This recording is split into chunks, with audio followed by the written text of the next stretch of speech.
Hi, this is JJ DiGeronimo, the president of Purposeful Women and Tech Savvy Women, and today we have Liz O'Donnell, the author of Moguls, Moms, and Maids, and we are so excited to have you. Thank you for joining us. Thank you, JJ. I'm so excited to be here.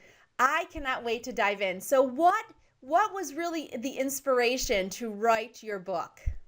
The inspiration was a conversation I had with a very good friend over a glass of wine one night.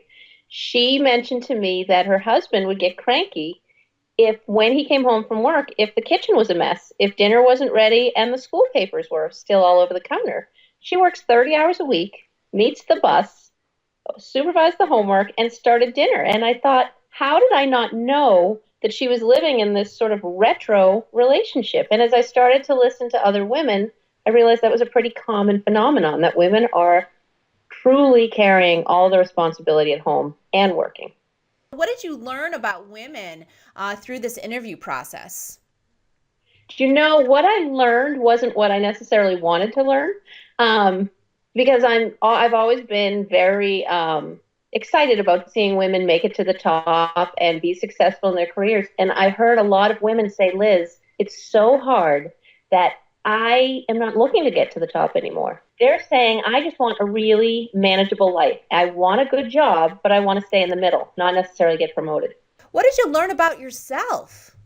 I realized, that's me too. I'm that same person. So I don't know why I was so surprised to hear that from other women. Sometimes I'm all about work and I'm just what more can I do? Where's my career going next? And other times I think I have so many other interests, family being one of them, of course, writing a book another, that it makes sense that I want to fit it all in somehow.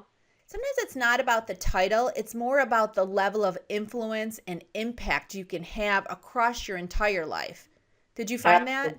Absolutely. That was a clear message for me coming from all of the other women, which is whether we're the ones that are going to go all the way to the top, we all play a role at some point. If I'm vested in your success, you're vested back in my success, we all play a role. So how has it changed the conversation in your life? It's been interesting. One of the other thing that came out of the book that was loud and clear was how important it is that women talk about these things, so that we know we're not the only ones feeling the way we're feeling. And that could be feeling like I want to throw in the towel one day, and it could be feeling like I love having a job the next day. It changes, but we need to tell each other these things. I agree. The more we walk around with smiles saying everything is fine, we're doing everybody a disservice. Absolutely. So that's great. So what's next on the horizon for you?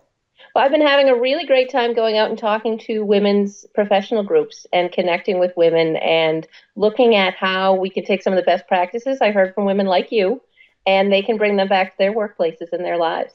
What advice can you leave with women today? Absolutely. Be honest with other women about how you're feeling and what you're doing.